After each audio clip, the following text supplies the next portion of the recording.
I stood in the corner of that fancy ballroom, holding a single cheap carnation in my wrinkled hands, watching my son Brandon hand a diamond ring worth $7,000 to his mother-in-law Gloria. The whole room clapped and cheered.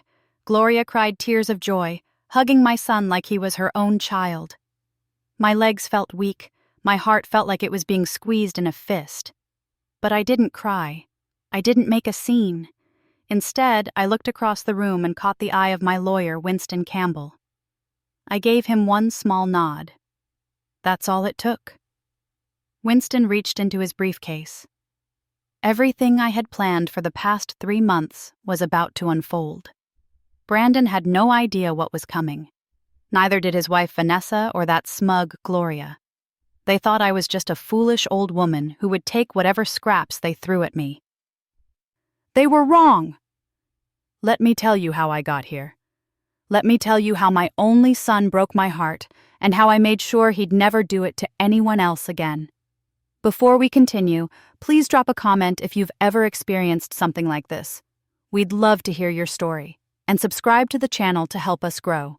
My name is Dorothy Wallace, but everyone calls me Dottie. I'm 72 years old, and I've lived in Atlanta my whole life. My husband Raymond and I built Wallace & Sons Construction from nothing. We started with Raymond doing handyman work in the neighborhood. I kept the books on our kitchen table. We were young, in love, and full of dreams. Over 30 years we grew that company. We hired crews, we won contracts. We built schools, churches, community centers all over Atlanta. Black-owned, Black-operated. And we were proud. We employed folks from our neighborhood, gave young men their first real jobs, taught them skills they could use forever. Raymond died 5 years ago. Heart attack. He went quick, thank the Lord, didn't suffer. But losing him nearly destroyed me. We'd been married 47 years. That man was my best friend, my partner in everything. At his funeral at Ebenezer Baptist, over 300 people came. That's the kind of man Raymond was. That's the kind of legacy we built together. After Raymond passed, I tried to keep running the company, but I was 67 years old, tired, and grieving. Our son, Brandon, had been working in the business since he got out of college. He was 38, smart, energetic. He had a degree in business management from Morehouse. He kept telling me it was time for him to take over. "Mama, you've done enough," he'd say. "Let me carry this forward. You and Daddy built something beautiful. Let me make it even bigger. You deserve to rest." I wanted to believe him. He was my only child. Raymond and I had tried for more babies, but it never happened. Brandon was our miracle, our everything. We poured all our love and all our knowledge into raising him right. Church every Sunday at Ebenezer. Good schools, college education. We taught him about hard work, integrity, and taking care of family. Or at least we thought we did. 2 years ago, Brandon officially took over as CEO of Wallace & Sons Construction. We had a little ceremony at the company. I signed all the papers. Everyone clapped. I cried happy tears, thinking about how proud Raymond would be. But Brandon said the company needed more capital to grow. He wanted to bid on bigger contracts. He said we needed to expand, hire more people, buy better equipment. "Mama, I need you to invest in this," he told me one Sunday after church. "I've got big plans, but I need capital. If you really believe in me, prove it." That hurt a little. Of course I believed in him. He was my son. I owned the house Raymond and I had bought in 1978.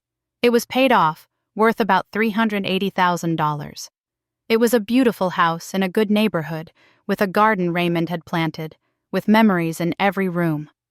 But Brandon kept pushing. "Mama, that house is too big for you anyway. You're alone there. All those stairs. What if you fall? What if something happens and nobody finds you for days?" He made it sound like he was worried about me. But really, he wanted my money. His wife Vanessa was always there too, backing him up. "Mom, Dottie, Brandon's right. You need to be somewhere safer, somewhere with less to maintain. We just want you to be comfortable." Vanessa had never called me Mom Dottie before. Suddenly, she was all sweet and concerned. I should have seen it then. But I was lonely. I missed Raymond. I wanted to believe my son loved me and wanted what was best for me. So I sold my house. I sold the home Raymond and I had built our life in. I moved into a small 2-bedroom apartment across town. It was nice enough, but it wasn't home. I gave Brandon $50,000 to invest in Wallace & Sons construction. "Mama, I'm going to make you so proud," he promised. "This company is going to be huge. You'll see. Everything you and Daddy built, I'm taking it to the next level." I should have asked for contracts, for paperwork, for something legal that said this was an investment, not a gift. But he was my son. You're supposed to be able to trust your son. After I gave him the money, things changed fast. Brandon stopped calling as much. He was busy with work. When I'd call him, he'd answer all rushed and distracted. "Mama, I'm in a meeting. I'll call you back." He never called back. Sunday dinners stopped. We used to have dinner every Sunday after church. It was our tradition. But suddenly Brandon and Vanessa were always too busy. "We've got plans, Mama. Maybe next week." Next week never came. I barely saw my grandchildren anymore. Little Zion was 8 and Amara was 5. I used to keep them every other weekend. We'd bake cookies, watch movies, go to the park. But after I gave Brandon that money, Vanessa always had some excuse why I couldn't see them. "They've got soccer practice, Mom, Dottie." "They're at a birthday party." "They're not feeling well." It felt like I'd paid $50,000 to lose my family. I tried to stay positive. I joined a book club at my church. I volunteered at the community center. I kept myself busy. But inside, I was lonely and confused. What had I done wrong? Why did my son pull away from me? Then my friend Lorraine knocked some sense into me. Lorraine Chapman was my oldest friend. We'd known each other since elementary school. She was a retired teacher, sharp as a tack, didn't take nonsense from anybody. We met for coffee every Thursday morning at Busy Bee Cafe. One Thursday about 4 months ago, I broke down crying over my scrambled eggs. "Dottie, what's wrong with you?" Lorraine asked. "And don't tell me nothing. I've known you too long for lies." So I told her everything. The house, the $50,000, how Brandon had pulled away, how I never saw my grandchildren, how I felt like I'd lost my whole family. Lorraine put down her fork and looked at me hard. "Dottie Wallace, you're a fool." I blinked. "Excuse me?" "You heard me? You're a smart woman. You helped build a successful business. You raised a child. You're nobody's dummy. So why are you acting like one now?" "Lorraine, that's my son. That's a grown man who took your money and kicked you to the curb. Wake up, Dottie. He used you." I wanted to argue. I wanted to defend Brandon. But deep down, I knew Lorraine was right. "What do I do?" I asked. "You fight back," Lorraine said. "You're not dead yet. You've got your mind, your strength. Don't you let them make you feel small." That conversation changed everything. I started paying attention. I started watching. And what I saw made my blood run cold. Brandon and Vanessa bought a new house, a huge house in Buckhead with 6 bedrooms and a pool. They posted pictures on Facebook. They were smiling, holding champagne glasses, celebrating their blessing. That blessing was my $50,000. That blessing was my house I'd sold. Then I saw Vanessa's mother, Gloria, had moved in with them. She had her own suite in their new house. Vanessa posted about it constantly. "So blessed to have my mama living with us. Family is everything." Family is everything. Those words burned. If family was everything, where was I? In my small apartment across town, alone. I decided to do some digging. I went to the courthouse and looked up public records. Wallace & Sons Construction was doing fine. They'd gotten several big contracts. Money was coming in. Brandon didn't need my $50,000. He'd wanted it because it was easy money, free money from his mama who loved him. I contacted a lawyer. His name was Winston Campbell, and he came highly recommended from Lorraine's nephew, who was a paralegal. Winston was in his 50s, calm and professional, with kind eyes that had seen everything. I told Winston my story. He listened without interrupting. When I finished, he sat back in his chair.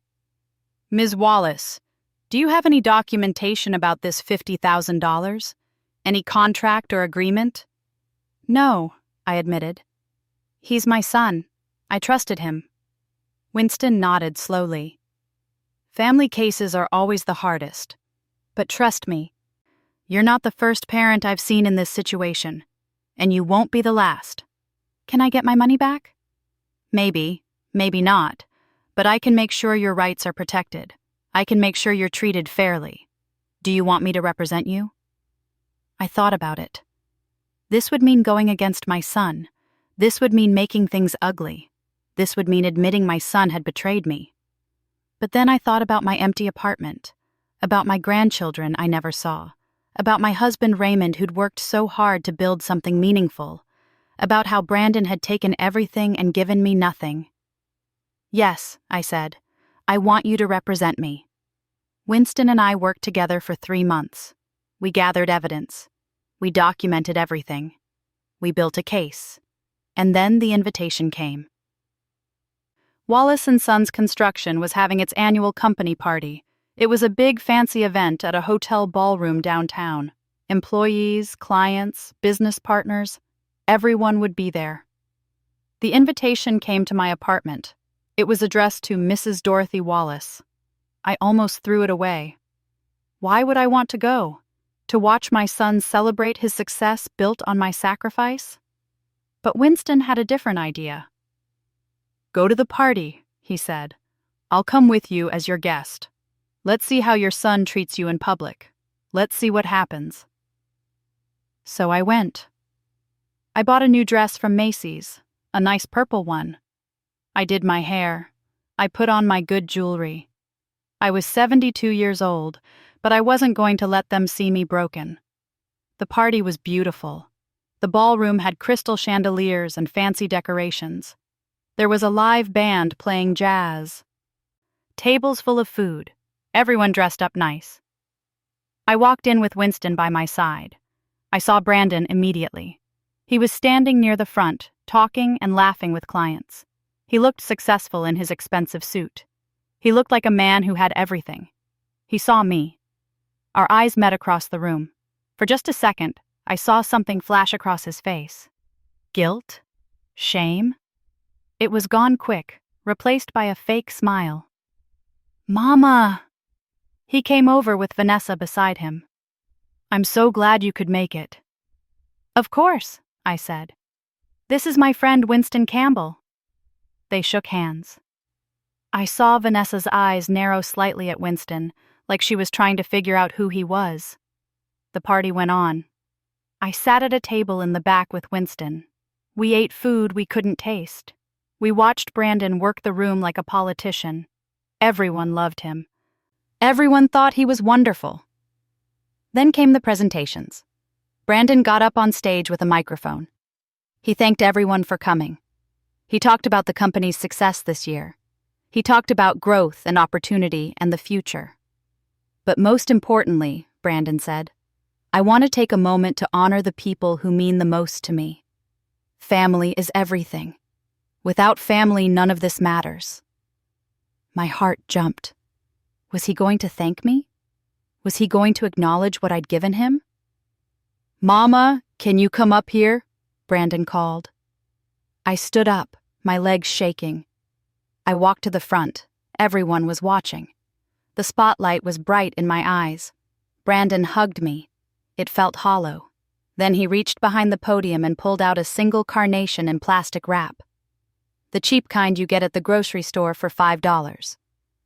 "For you, Mama," he said into the microphone. "Thank you for everything." Everyone clapped politely. I stood there holding that cheap flower, feeling smaller than I'd ever felt in my life. But Brandon wasn't done. "And now," he said, his voice getting emotional, "I want to honor someone else who's been incredibly important to our family, someone who's been there for us, who supports us every single day. Gloria, can you come up here?" Vanessa's mother, Gloria, walked up on stage. She was wearing a fancy dress and a smug smile. Brandon pulled out a blue velvet box. "Gloria, you've been like a mother to me," Brandon said. "You've opened your heart and your home to us. You've helped raise our children. You've been our rock. I wanted to do something special for you." He opened the box. Inside was a diamond ring that caught the light and sparkled like stars. "This is a $7,000 ring," Brandon announced proudly. "Because you deserve it. Because family is everything." The room erupted in applause. Gloria cried and hugged Brandon. Vanessa rushed up and joined the hug. They were all crying and laughing together like some perfect family moment. I stood there 5 feet away, holding my $5 flower. That's when everything became clear. Crystal clear. Cold clear. I wasn't family to them. I was an ATM they'd already emptied. I was someone to be tolerated and ignored. I'd sold my house, given them $50,000, and they'd given me a cheap flower in return. But they had no idea what I'd planned. I turned and walked off that stage. I walked back to my table where Winston was waiting. The whole room was still focused on Brandon, Gloria, and Vanessa celebrating. I caught Winston's eye. I gave him one small nod. Winston reached into his briefcase and pulled out a folder full of legal documents. He pulled out his phone and made a call. "We're ready," he said quietly. Across the ballroom, the doors opened. 2 police officers walked in, along with a process server. My son was about to learn that you don't betray the woman who gave you life. And this party he was so proud of? It was about to become something he'd never forget. The music stopped. The whole room went quiet as people noticed the police officers walking through the ballroom. Conversations died mid-sentence. Everyone turned to look. Brandon was still on stage with Gloria and Vanessa, all of them frozen with confused smiles on their faces. They watched the officers walk straight toward them. "Brandon Wallace?" one of the officers said. "Yes?" Brandon's voice cracked a little. "What's going on?" The process server stepped forward and handed Brandon a thick envelope. "You've been served." Brandon took the papers with shaking hands. Vanessa grabbed his arm. "What is this? What's happening?" I stood up from my table. My voice came out strong and clear, echoing in that silent ballroom. "That's a lawsuit, son. I'm suing you for elder financial exploitation, breach of fiduciary duty, and fraud." You could have heard a pin drop. Brandon's face went white. "Mama, what are you talking about?" "I'm talking about the $50,000 I gave you. I'm talking about how you convinced me to sell my home. I'm talking about how you promised to invest my money in the family business, then used it to buy yourself a mansion while I live alone in a tiny apartment." Vanessa found her voice. "Mom, Dottie, this is crazy. Brandon would never—" "Don't you dare call me Mom Dottie," I said, my voice like ice. "You don't get to use that name anymore, not after what you've done." Winston stood up beside me. "My name is Winston Campbell, and I'm Miss Wallace's attorney. The documents your husband just received detail a lawsuit seeking return of the $50,000, plus damages for emotional distress and punitive damages for elder abuse. We're also filing a complaint with the Georgia Department of Human Services." Brandon looked like he might be sick. "Mama, please, can we talk about this privately?" "Now you want to talk?" I felt tears burning in my eyes, but I wouldn't let them fall. Not here. Not in front of these people. "You didn't want to talk when you stopped answering my calls. You didn't want to talk when you canceled every Sunday dinner. You didn't want to talk when you kept my grandchildren away from me." "We've been busy," Vanessa started. "Busy spending my money?" My voice rose. "Busy buying a 6-bedroom house in Buckhead. Busy giving $7,000 rings to your mother while you hand me a $5 flower like I'm nobody. Like I didn't sacrifice everything for this family." Gloria, still holding her expensive ring, had the nerve to speak up. "This is inappropriate. This is Brandon's company event." "This company was built by my husband Raymond," I shouted. "We started with nothing. We built Wallace & Sons with our own hands, our own sweat. Raymond died working for this company, and my son took everything we built and used it to make himself rich while pushing me aside like garbage." The room was absolutely silent. 200 people watching this family drama unfold. I saw some of the older employees nodding. They remembered Raymond. They remembered me. Brandon tried one more time. "Mama, you gave me that money as a gift. You said you wanted to help." "I wanted to invest in the family business," I corrected him. "You told me you needed capital to grow the company. You made it sound like a business investment. But you never gave me any paperwork. You never made it official. You just took my money and cut me out of your life." Winston spoke up again, his voice professional and cold. "Georgia law is very clear about elder financial exploitation. When someone in a position of trust, like a family member, takes advantage of an elderly person's money or property, that's a crime. It's also grounds for a civil lawsuit." "We have documentation," I continued. "Bank records showing where that $50,000 went. Records showing you bought your house 3 weeks after I gave you that money. Testimony from witnesses about how you isolated me from my grandchildren. Text messages, emails, everything." Brandon's lawyer face was crumbling. We didn't think." "You didn't think I'd fight back," I said quietly. "You thought I was just a lonely old woman who'd be grateful for whatever scraps you threw at me. You thought wrong." One of the police officers cleared his throat. "We're also here because Ms. Wallace filed a report about elder abuse." "We need to ask you some questions, Mr. Wallace." "Elder abuse?" Vanessa shrieked. "That's insane! We never laid a hand on her." "Financial exploitation is a form of elder abuse," the officer explained. "So is isolation from family members and emotional manipulation." I watched my son stand there on that stage, in front of all his employees and clients and business partners, being confronted by police. Part of me, the mother part, wanted to take it all back, wanted to run up there and hug him and say it was okay. But the stronger part of me, the part that had survived losing Raymond and starting over, that part knew this was right. This was justice. Winston touched my elbow gently. "Let's go, Ms. Wallace. You've said what you needed to say." I nodded. I turned to leave. But before I walked out, I looked at Gloria, still clutching her $7,000 ring. "Enjoy that ring," I said. "It cost me my home. I hope it was worth it." Then I walked out of that ballroom with my head held high. The next few weeks were hard. The lawsuit became public. It was in the newspapers. Prominent Atlanta business owner sued by elderly mother. People talked. The church congregation whispered. Some people thought I was right. Some people thought I was wrong for airing family business in public. But Lorraine stood by me. "You did what you had to do," she said firmly. "Don't you dare feel guilty." My pastor, Reverend Johnson, came to visit me. He was an older man, wise and kind, who'd known our family for decades. "Sister Dottie," he said, sitting in my small living room, "I want you to know the church supports you. What was done to you wasn't right.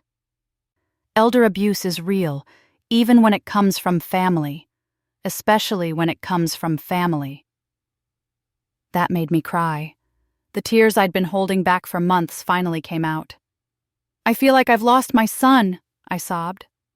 "You haven't lost him," Reverend Johnson said gently. "You're trying to save him. Sometimes we have to hold people accountable because we love them. Maybe this will teach him something he should have learned a long time ago." Brandon tried to call me. I didn't answer. He sent emails. I didn't read them. He showed up at my apartment twice. I didn't open the door.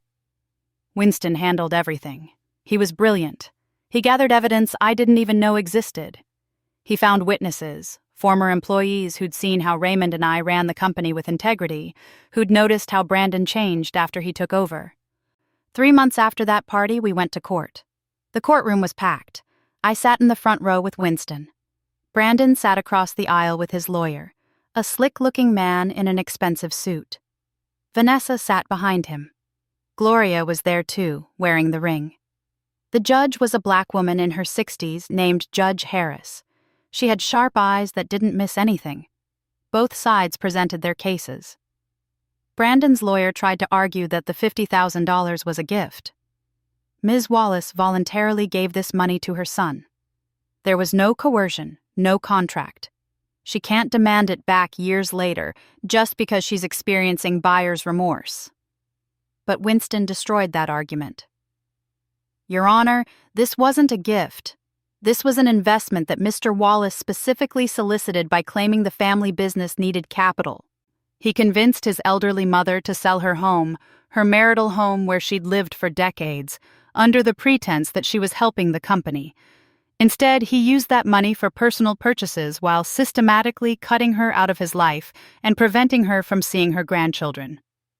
Winston presented evidence, bank statements, property records, text messages where Brandon canceled plans with me over and over, testimony from my friend Lorraine about how I'd cried in her arms. He called character witnesses. 3 former employees testified about how Raymond and I had run the company, how we'd treated people like family, how we'd always kept our word. Then Winston called me to the stand. I told my story.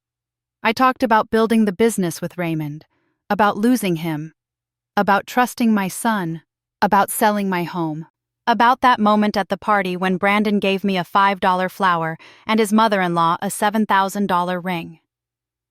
How did that make you feel, Ms. Wallace? Winston asked. I looked at Brandon. He was staring at the table, couldn't meet my eyes. It made me feel like I didn't matter, I said quietly. Like 30 years of building that company meant nothing. Like being his mother meant nothing. Like all I was good for was my money. When Brandon took the stand, his lawyer tried to make him look good. Brandon talked about how much he loved me, how he'd never meant to hurt me, how the money situation was just a misunderstanding. But when Winston cross-examined him, the truth came out. Mr. Wallace, after your mother gave you $50,000, how often did you see her? Brandon hesitated. I don't know exactly. I was busy with work. Let me help you. According to phone records, you spoke to your mother twice in 3 months. You canceled or failed to show up for 12 planned visits. Does that sound like a loving son? I had a company to run. A company your parents built. Did you ever offer your mother any equity in that company? Any return on her investment? She didn't ask for... Did you discuss investment terms with her at all? Put anything in writing? No, but you just took the money and cut her out of your life. Brandon's face crumbled. I didn't mean for it to happen that way. But it did happen that way, didn't it? There was a long pause. Then Brandon started crying right there on the stand. I'm sorry, he sobbed. Mama, I'm so sorry, you're right. I got caught up in success and money and trying to impress people. Vanessa's family had money, and I wanted to show them we were just as good. I wanted to prove something. And I forgot what really mattered. I forgot about you. I'm so sorry. The courtroom was silent except for Brandon's crying. Judge Harris looked at me. Ms. Wallace, your son is apologizing. Are you willing to consider a settlement? I looked at Brandon. This man I'd carried for 9 months. This baby I'd rocked and nursed and raised. This child I'd sacrificed everything for. Part of me wanted to forgive him right there. Part of me wanted to run across that courtroom and hug him. But I thought about all those lonely nights in my apartment. All those Sundays with no family dinner. All those times I'd cried because I couldn't see my grandchildren. I want my money back, I said firmly. All of it. $50,000 plus interest.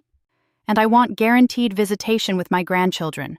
Every other weekend and every holiday. In writing. Judge Harris nodded. Mr. Wallace? Brandon wiped his eyes. Yes. Yes, anything she wants. We settled right there in the courtroom. Brandon agreed to pay me back in full within 90 days. He agreed to regular visitation with Zion and Amara. He agreed to family counseling with me, all of it legally binding. When we left the courthouse, Brandon tried to hug me. I stepped back. "We're not there yet," I said. "You broke my trust. You broke my heart. It's going to take time to fix that." "I understand," he said quietly. "But I want to try. I want to make this right." "Then prove it," I said. "Show me through your actions, not your words." That was 6 months ago. Brandon paid me back every penny. $50,000 plus $12,000 in interest and legal fees. With that money, I bought a small house, not as big as my old one, but it's mine. It has a guest room for when Zion and Amara visit. And they do visit. Every other weekend, just like the agreement says. We bake cookies again.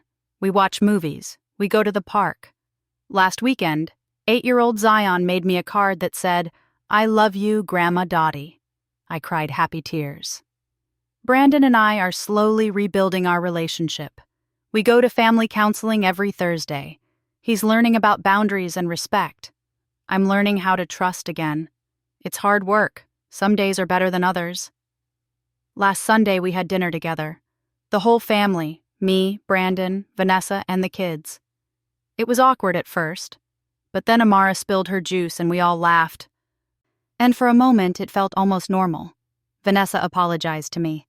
Really apologized. She admitted she'd been jealous of my relationship with Brandon, that she'd encouraged him to pull away from me. "I wanted my mother to be the most important woman in his life," she said. "That was wrong. I'm sorry." Gloria doesn't come to family dinners anymore. She moved out of Brandon's house and got her own place. She kept the ring, though. I don't care, it's just jewelry. What matters is that I got my family back. Not all at once, not perfectly, but step by step, we're healing. Last week, Brandon asked if I wanted to come back to work at Wallace & Sons. Not running things, I'm too old for that, but maybe consulting. "The company needs your wisdom, Mama," he said. "I need your wisdom." I'm thinking about it. My friend Lorraine says I should make him beg a little more. We laugh about it over coffee at Busy Bee Cafe every Thursday morning. She's proud of me for standing up for myself. Reverend Johnson says my story has helped other people in the congregation who were dealing with family betrayal. 3 other elderly members have come forward about their own children taking advantage of them. The church started a support group. I help lead it. I'm 72 years old. I don't have forever. But what I do have is my dignity, my self-respect, my freedom. Nobody can take that from me again. Sometimes people ask if I regret suing my son. They think family business should stay private. They think I should have just accepted how he treated me. But I sleep well at night. I know I did the right thing. Sometimes love means holding people accountable. Sometimes love means saying no more. Raymond would be proud of me. I know he would. And on Sundays after church, when I sit at my own dinner table with Zion and Amara laughing and eating my cooking, when Brandon looks at me with real respect in his eyes, when Vanessa sets the table and thanks me for the meal, that's when I know it was all worth it. I'm not just a lonely old woman who got taken advantage of. I'm Dorothy Wallace. I built something meaningful with my husband. I raised a son. And when that son forgot who he was, I reminded him. That's not just survival. That's victory. Thanks for listening. Don't forget to subscribe and feel free to share your story in the comments. Your voice matters.